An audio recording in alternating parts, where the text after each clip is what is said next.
ऐसे ऐसे political blunders हुए हैं जिनका असर बहुत, जिस तरह अजहर मसूद, मैं आने वाली थी उस अजहर पर। मसूद सर, ये टेररिस्ट को पकड़ने का कौन सा कॉन्सेप्ट था ये? देखिए ऐसा है, उस वक़्त अजहर मसूद को पकड़ा गया और वो यहाँ कोट बलवाल जेल है जम्मू के आउटस्कर्ट्स में, वहाँ वो लॉज था। वहाँ और भी बहुत सारे टेररिस्ट थे, हाई सिक्योरिटी प्रिजन है वो। इसी तरह मुश्ताक लटरम एक डाउनटाउन कश्मीर का, श्रीनगर का टेररिस्ट था, बड़ा नोटोरियस। और एक तीसरे का नाम था उमर शेख। तो इन तीनों को छोड़ना पड़ा जब वो नेगोशिएशन हुई कंधार हाईजैकिंग में।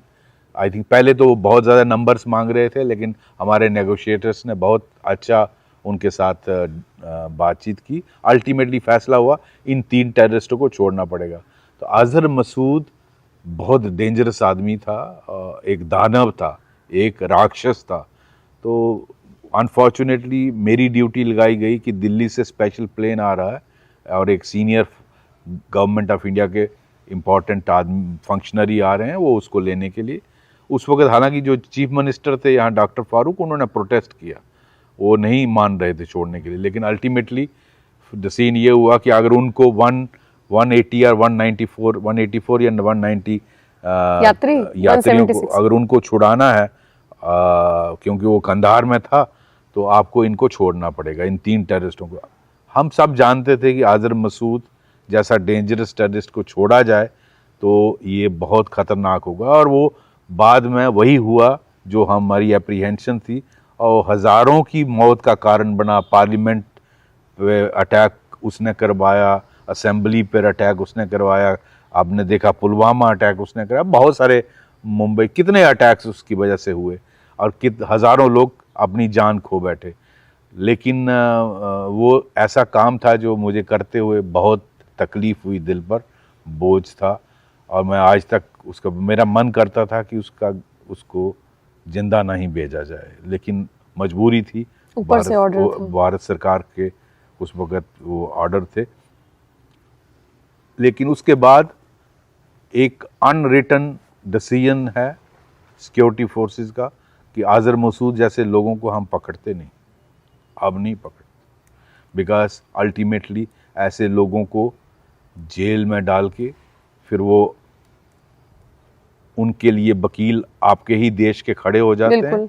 आपने देखा वो जो मुंबई अटैक में जिंदा पकड़ा गया था कसाब, फिर उसके लिए बिरयानी कौन सी जाएगी वो भी डिसाइड होता था। इस तरह का वो अदालतों के ऑर्डर लाते हैं, इस तरह के फिर वो उसको छुड़ाने के लिए अटैक होते हैं, इस तरह की हाईजैकिंग होती है। तो अब army, security forces, police, we don't catch them.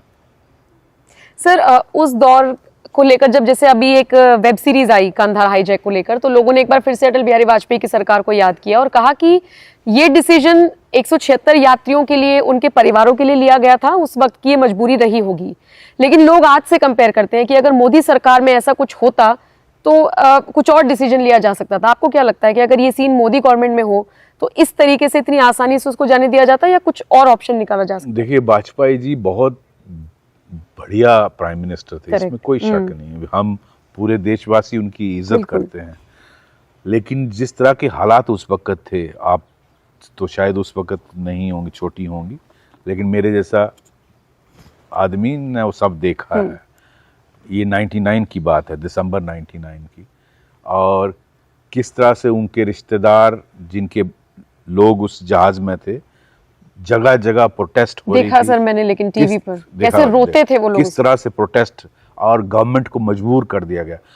दूसरा, हमारी उस वक्त ऐसी पॉलिसी भी नहीं थी कि नो कंप्रोमाइज, जिस तरह US, Israel, no compromise with terrorism.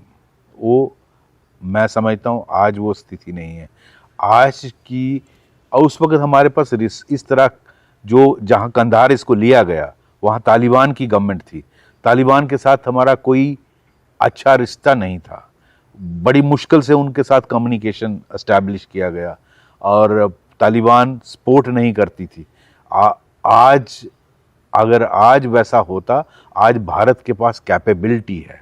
आज मोदी सरकार पहले तो नेगोशिएट नहीं करेगी इस टेररिज्म के साथ, और हमारे पास आज वो सक्षम भारत है, वो कैपेबिलिटी है कि हम वहाँ जाकर भी उसको छुड़ा के ला सकते हैं। उसके लिए ना हमारे पास उस वक्त रिसोर्सेज थे, लेकिन गलती मेरा कई बार, जब लुकिंग बैक, कई बार लगता है कि उस जहाज़ को अमृतसर से नहीं जाने देना चाहिए था, क्योंकि वो जहाज़ अमृतसर में लैंड किया और उस वक़्त पंजाब पुलिस, मेरे लिए कहना बहुत आसान है आज, लेकिन उस वक़्त जो लोग थे वो ऐसा क्यों नहीं कर पाए, उनको जवाब देना चाहिए देश को।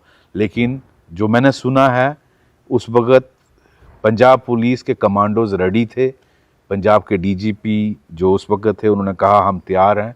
He was waiting for orders from crisis management group, जो दिल्ली में बैठता है। ऐसी स्थिति जब होती है तो क्राइसिस मैनेजमेंट ग्रुप डिसाइड करता है, लेकिन वो उस वक़्त फैसला नहीं ले पाए कि रनवे को ब्लॉक कर दिया जाए, जहाज़ को उड़ने ही नहीं दिया जाए। क्या कर लेते वो सर? लेकिन टाइम पर इनपुट मिल गया था। बिल्कुल मिल गया था। जब वो लैंड कर गया तो पता था ना सबको। जब लैंड कर गया अमृतसर में तो everyone in the country knew, including the prime minister. All party meet prime minister ने बुलाई, उसमें सोनिया गांधी सभी लोग थे। उन ऑल पार्टी मीटिंग का जो मैंने सुना है, उनका डिसीजन था कि सारे यात्रियों को छुड़ाना चाहिए बिना ब्लड शेड के। टेररिज्म से जब आप डील करो, ब्लड शेड के लिए मेंटली तैयार रहना चाहिए। ऐसा इसी तरह पंजाब के उस वक्त के डीजीपी ने कहा कि मैंने, जो उस वक्त सीएम थे पंजाब के, प्रकाश सिंह बादल थे शायद, उनसे बात की। उन्होंने कहा मुझे अमृतसर एयरपोर्ट पर ब्लड शेड नहीं चाहिए। तो तब आप फिर कमांडो एक्शन नहीं कर सकते। कमांडो एक्शन करते 2, 4, 5, 10 मर जाते, लेकिन बाद में आपके हजारों मरे।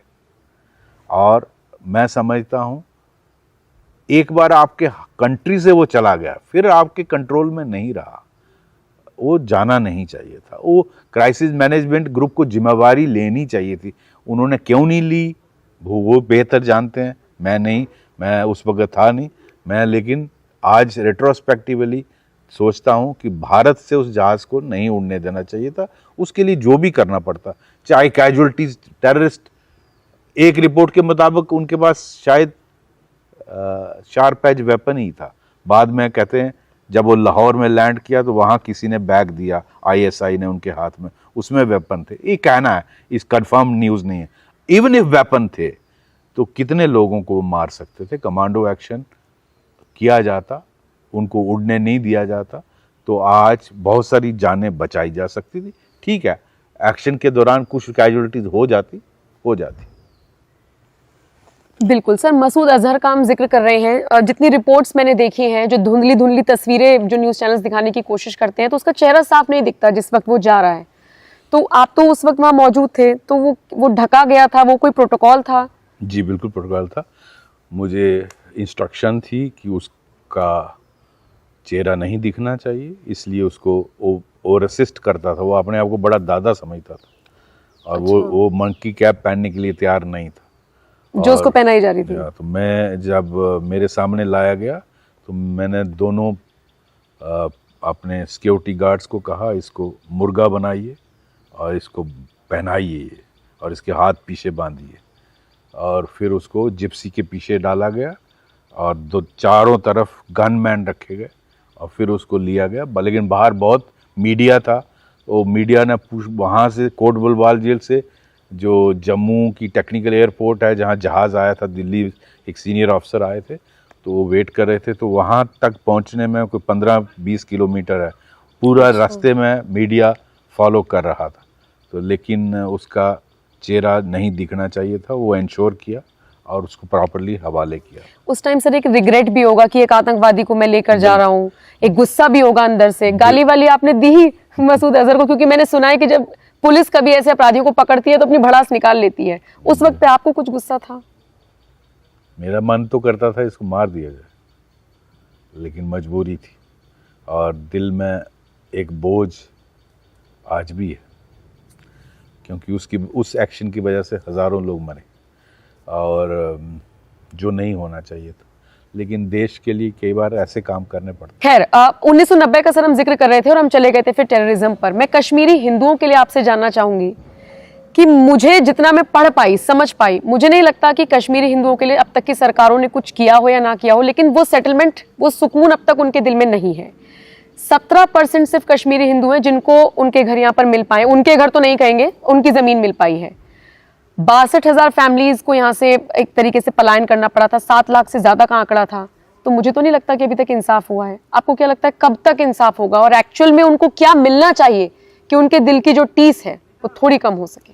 खत्म तो नहीं होगी लेकिन कम हो सके। देखिए, जहाँ तक कश्मीरी हिंदुओं का सवाल है, उनको इंसाफ नहीं मिला, वो सही बात है।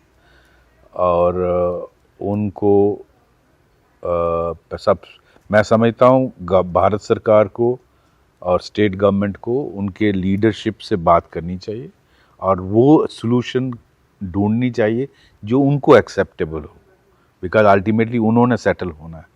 तो उन सब के 3-4 ग्रुप हैं, उन सबको बुलाकर उनकी लीडरशिप से बात करके इसका हल निकालना चाहिए, क्योंकि ये एक ऐसा ब्लॉट है कंट्री के चेहरे पर कि अपने ही देश में ओरिजिनल कश्मीरी इनहेबिटेंट्स को देश निकाला हो गया। और इसके लिए जम्मू कश्मीर और भारत हमेशा इसमें गिल्टी फील करेगा और इसका हल निकालना बहुत ज़रूरी है। लेकिन मुझे बड़ा अफसोस है कि सुप्रीम कोर्ट में वो 2 बार गए कि हमारे केसेस का वो नहीं हुआ, और हाईएस्ट कोर्ट कहती है कि इतने साल हो गए। तो क्या किसी ने अगर कत्ल किया हो तो अगर उसमें 30-35 साल निकल जाएं तो कत्ल माफ़ हो जाता है क्या? तो ठीक है, एविडेंस आज मिलना मुश्किल है, but still at least genocide declare करना चाहिए। एक ट्रूथ एंड रिकॉन्सिलिएशन कमीशन बनाना चाहिए, उसमें ये सब अपनी बातें बताएं। इनको कुछ मिले ना मिले, एटलीस्ट ए सेंस ऑफ वो होगा कि हमें इंसाफ की तरफ भारत सरकार और जुडिशरी ने कोशिश की, तो वो ज़रूर करना चाहिए। और जहाँ तक हो सके जो सॉल्यूशन इनको एक्सेप्टेबल हो इनको मिलनी चाहिए, इनके साथ बातचीत करके, चाहे उसमें जो कुछ एरिया को एयर मार्क करना पड़े या जो भी, whatever which is acceptable to all parties, उसका इनको एक सेपरेट टेरिटरी देनी है या इनको लोगों के बीच में रहना, क्या वो मुमकिन है? हालात जब तक लास्ट गन रहेगी, Kashmiri pandits on the instructions of the Pakistan will always remain A target.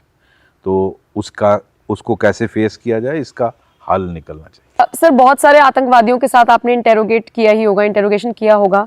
कभी किसी ऐसे आतंकवादी से इंटेरोगेट हुआ है जो फंसा हुआ हो, आपको लगा हुआ हो, जिसको देखकर आपको लगा हो कि ये फंस गया है, ना इधर का रहा है ना उधर का रहा है, ब्रेन वॉश्ड के चक्कर में फंस गया? बिल्कुल, देखिए, बहुत सारों को सैकड़ों की तादाद में इंटेरोगेट किया, और बहुत सारे ऐसे लड़के भी पाकिस्तानी और पीओके के होते थे जो जेलों में होते थे, पाकिस्तान की जेल में होते थे। अच्छा। और उनको बेसिकली क्रिमिनल हिस्ट्री होती थी, किसी ने मर्डर किया, किसी ने रेप किया, किसी और तरीके से अगर वो जेल में है, तो आईएसआई क्या करती है कि उनको रेडिकलाइज करती है, उनको ले आती है कि आपको छुड़ा देंगे जेल से, और आपको हम आप जिहाद के लिए कश्मीर में जाइए, भारत में जाइए, और आप उससे ये जो आपकी सज़ा है ये माफ़ हो जाएगी। इस तरह का गुमराह बच्चों को करते हैं, और बहुत सारे ऐसे लगते हैं, क्योंकि ये भी किसी के माँ बाप का बच्चा है, यंग लड़कों को गुमराह किया जाता है, तो वो बिल्कुल ये पॉसिबल है, बहुत सारे हैं ऐसे। सर, आर्टिकल 370 हटने के बाद कश्मीर में मोटे मोटे तौर पर क्या बदला? क्योंकि जो कश्मीर से बाहर बैठे हुए लोग हैं, जम्मू कश्मीर से, वो उस चीज़ को समझ नहीं पा रहे हैं। एज अ टूरिस्ट, जैसे मैं कश्मीर गई घूमने अब से 2 साल पहले, तो मुझे लगा कि क्या क्या सुना था कश्मीर के बारे में, यहाँ तो बड़ा अच्छा है, यहाँ पूरी फौज तैनात है, गश्त हो रहे हैं, लोग अच्छे हैं, सब चीज़ें अच्छी लगी। लेकिन अभी भी जो लोग बाहर बैठे हैं वो समझना चाहते हैं कि मोटे मोटे तौर पर अगर आप समझा पाएं क्या बदला है। सबसे पहले जो डर का माहौल था वो कम हो गया। जो मैं बता रहा था आपको, कैलेंडर हुर्रियत का निकलता था वो बंद हो गया, पत्थरबाजी बंद हो गई, स्कूल कॉलेजेस जो बंद होते थे, आए दिन हड़तालें होती थी, सिविल कर्फ्यू वो बंद हो गए। जो कश्मीरी पहले बाहर निकलता था उसको मालूम नहीं था कि मैं वापस शाम को आऊँगा कि नहीं आऊँगा, उसका बच्चा स्कूल गया है, क्या वो वापस शाम को ठीक ठाक आएगा कि नहीं आएगा, ये सारी चीज़ें बदल गई। आज जिस लाल चौक में आए दिन ग्रेनेड फटते थे, फायरिंग होती थी, आज वहाँ आपने देखा लाल चौक बिल्कुल पिकनिक स्पॉट बना है। और जो 6 बजे 5-6 बजे बंद हो जाता था, आज वो 9 बजे तक 11 बजे तक खुला होता है रात के। तो ये सारी चीज़ें तब्दील हुई। आप डेवलपमेंट पुश जो प्राइम मिनिस्टर मोदी का है, आप IITs, IIM, 2 AIIMS, medical college जो 4 थे आज एक डजन है, ये सेंट्रल यूनिवर्सिटी, ये सब एजुकेशन हब बन रहा है। इंडस्ट्रियल पॉलिसी नहीं आई, उससे डेवलपमेंट पुश में फ़ायदा हुआ। इंफ्रास्ट्रक्चर को डेवलप किया जा रहा है। आप देखें हाईवेज बन रहे हैं, पुल्स बन रहे हैं, टनल्स बन रही हैं, इस तरह का ये सारा कश्मीर का नक्शा बदल रहा है। ये सारी चीज़ें तब्दील हो रही हैं। आप लाखों लोग जो वेस्ट पाकिस्तान रिफ्यूजी आए थे, गोरखास थे, जो उनको सिटीज़नशिप डिनाई की गई थी, 317 हटने से वो नेचुरल सिटीज़न बने। बहुत सारों को पॉलिटिकल रिजर्वेशन जो नहीं मिलती थी, शेड्यूल कास्ट, शेड्यूल ट्राइब, वो मिलने लगी। बहुत सारे लॉज जो भारत के सिटीजन्स के लिए वेलफेयर स्टेट होने के बाद नाते उनको फ़ायदे थे, वो डिनाई किए गए JNK को, वो सारे लॉज एप्लीकेबल हुए। तो इस तरह की बहुत सारी स्कीमों का फ़ायदा जम्मू कश्मीर को हुआ। सर, जब मुझे पता लगा कि आपका इंटरव्यू करना है तो मैंने रिसर्च करना शुरू किया और वहाँ पर मुझे एक आर्टिकल मिला जिसमें मैंने पढ़ा कि किस तरीके से आप पर भी हमला हुआ था। और अगर मैं देख पा रही हूँ आपका ये जो उंगली है, ये पूरी इसकी सर्जरी वगैरह हुई है, अगर आप थोड़ा एक्सप्लेन करें, बताएं कि एक्चुअल में कैसे सब चीज़ें हुई। देखिए 23 मार्च 1999 की बात है।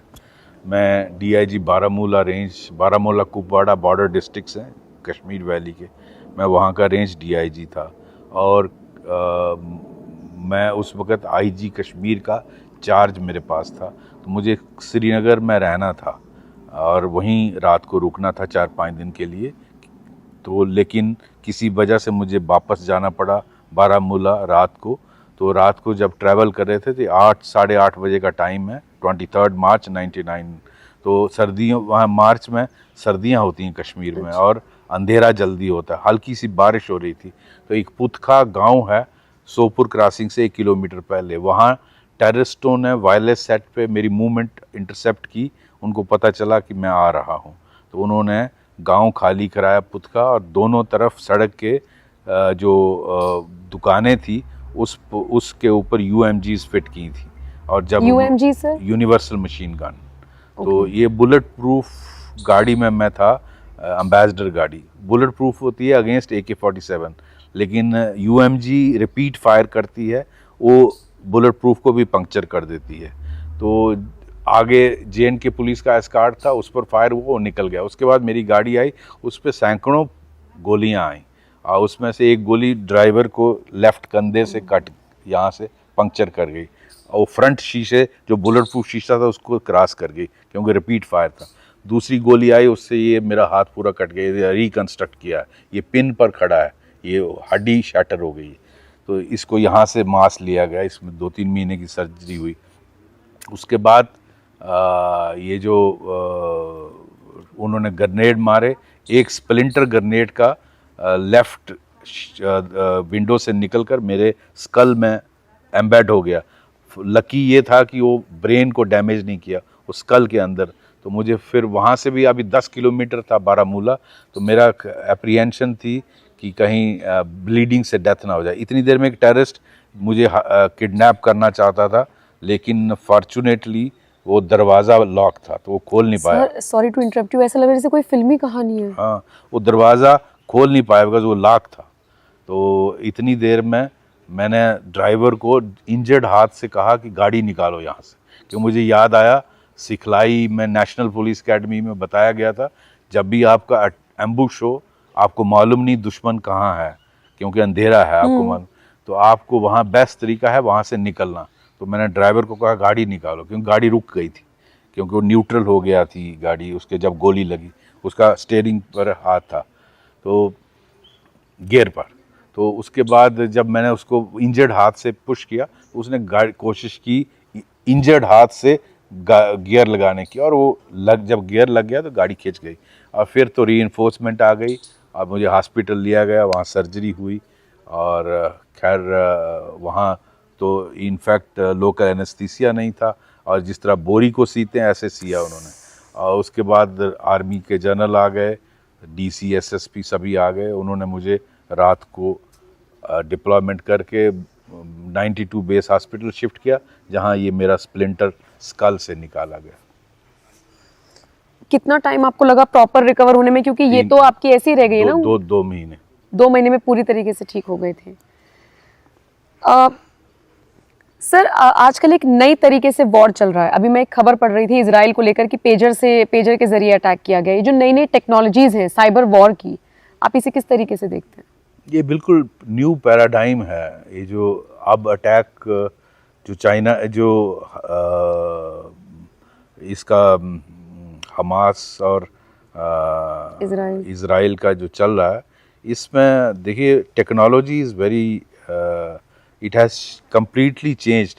Now it is no more a war of कि एक राइफलमैन जाएगा और हिट करेगा।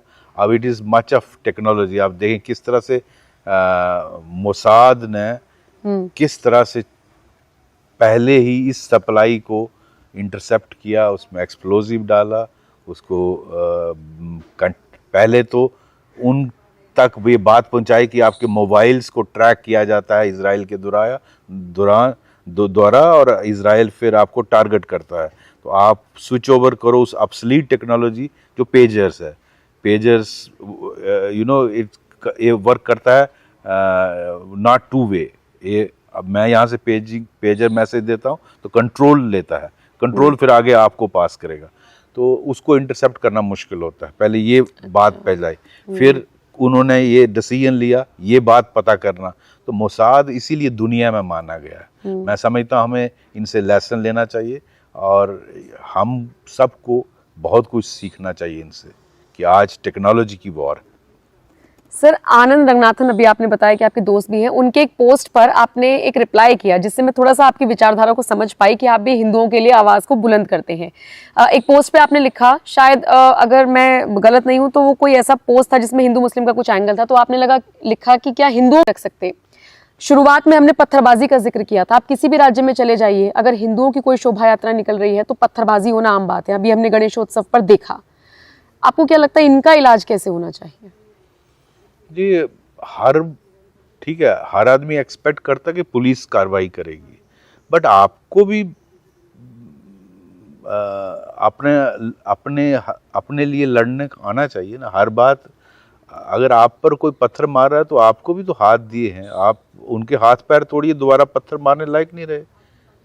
अगर आप एक जुलूस निकाल रहे हैं, आप पर पत्थरबाजी की जा रही है, तो आप भी जवाब दीजिए ना उनको। तो मैं समझता हूँ आपको अपने लिए, अपने हक के लिए लड़ना आना चाहिए। सर पत्थर का जवाब पत्थर से देंगे तो वो लोग कहेंगे कि हम अग्रेसिव हो गए हैं, हिंसक हो गए हैं। वैसे भी हिंदू तो हिंसक ही हैं। तो उनको अलाउ कर दें कि वो जो मर्जी चाहें कर रहे हैं, तो उसका जवाब देना आना चाहिए। आज बांग्लादेश के हिंदुओं को लड़ना नहीं चाहिए।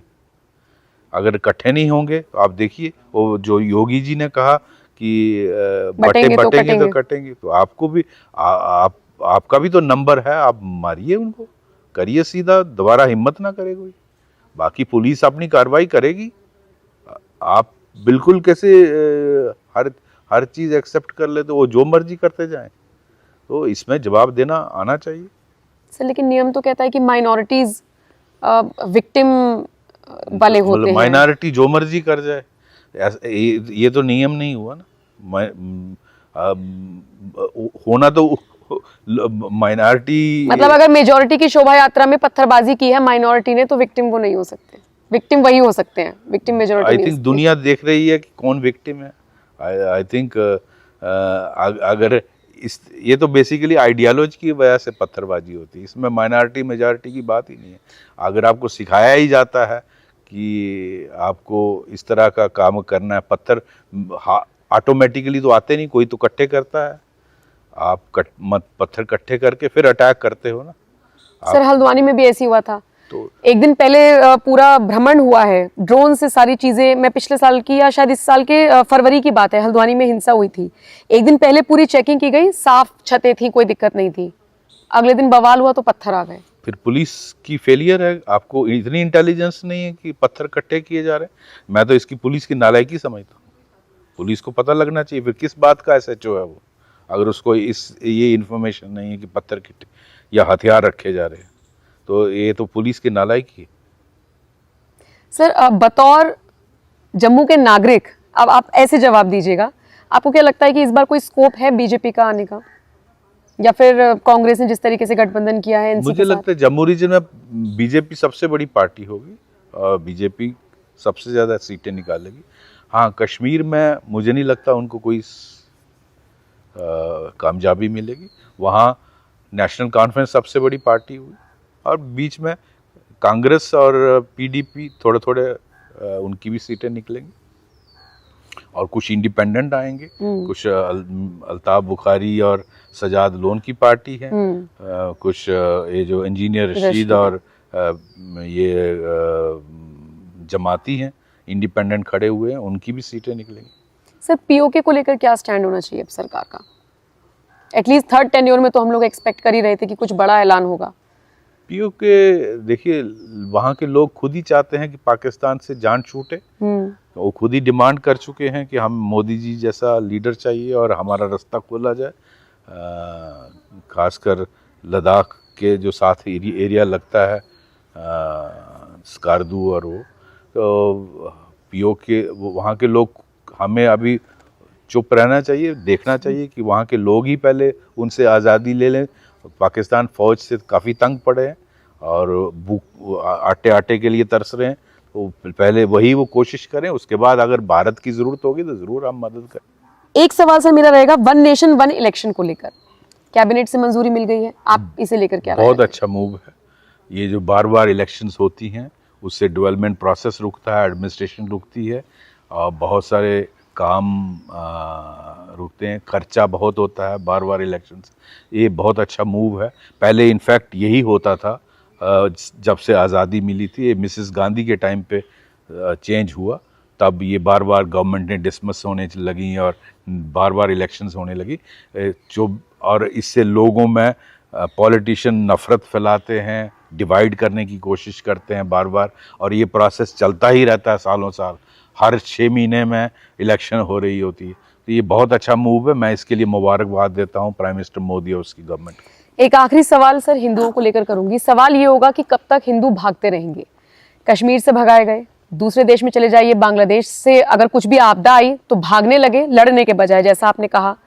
जब तक ये वक्फ बोर्ड खत्म नहीं होगा या वर्शिप एक्ट का हम जिक्र करते हैं, क्या हिंदुओं को ऐसे ही भागना होगा? नहीं, अपने भगवान राम और कृष्ण से सीखना चाहिए। जब जरूरत पड़ी उन्होंने हथियार उठाए। आपको भी आपको इकट्ठा होना चाहिए, जातियों में नहीं बंटना चाहिए और आपको इकट्ठा होकर मुकाबला करना चाहिए हर परिस्थिति, जैसी भी सिचुएशन हो। और इकट्ठे आपस में कास्ट में आप लड़ते, डिवाइड होते रहते हैं। अब ये ब्राह्मण है, ये राजपूत है, ये शेड्यूल कास्ट है, ये शेड्यूल ट्राइब है। आप अपने स्क्रिप्चर्स पढ़िए, रामायण और गीता से सीखिए। और जब आपके भगवान ने हथियार उठाए जुल्म के खिलाफ, राक्षसों के खिलाफ, तो आप उनसे सीखिए और इकट्ठे होकर, योगी जी जो कहते हैं बटोगे तो कटोगे, और वो बिल्कुल सही कहा उन्होंने, और वो सीखना चाहिए इनको। सर योगी जी से काफी इम्प्रेस लग रहे हैं आप, कैसे देखते हैं उनकी विचारधारा को? 2 बयान आपके अभी आए योगी के संदर्भ में, एक तो बटोगे तो कटोगे और दूसरा जो आपने कहा कि हथियार उठाने चाहिए। अभी उनका बयान सामने आया कि मुरली उठाने का वक्त हो तो मुरली उठाइए, चक्र उठाने का वक्त हो तो सुदर्शन चक्र उठाइए। बिल्कुल ठीक कहा उन्होंने, इम्प्रेस हैं आप? मैं बिल्कुल सहमत हूँ। अच्छा, बस लास्ट सवाल करते करते एक और आखिरी सवाल सर, आप उनको फ्यूचर PM देखते हैं? क्योंकि लोग नरेंद्र मोदी के बाद उन्हीं को देखते हैं। ये डिसाइड भगवान करने वाले हैं और यहाँ इस देश के लोग, लेकिन जिस तरह से उनका काम है और जिस तरह से उनकी ईमानदारी और देश के लिए पूरा समर्पित हैं, मैं समझता हूँ उनमें काफ़ी क्वालिटीज़ हैं प्राइम मिनिस्टर बनने की। Thank you so much sir मेरे से बात करने के लिए। एसपी वैद सर को आपने सुना और बहुत सारे मुद्दों पर आपने उनके विचारों को जाना। ये इंटरव्यू आपको कैसा लगा कमेंट सेक्शन में अपनी राय हमें जरूर दीजिएगा। Thank you so much sir वक्त निकालने के लिए। और जिन लोगों ने भी इस इंटरव्यू को देखा बताइए इंटरव्यू कैसा लगा और शुक्रिया इस इंटरव्यू को देखने के लिए। नमस्कार।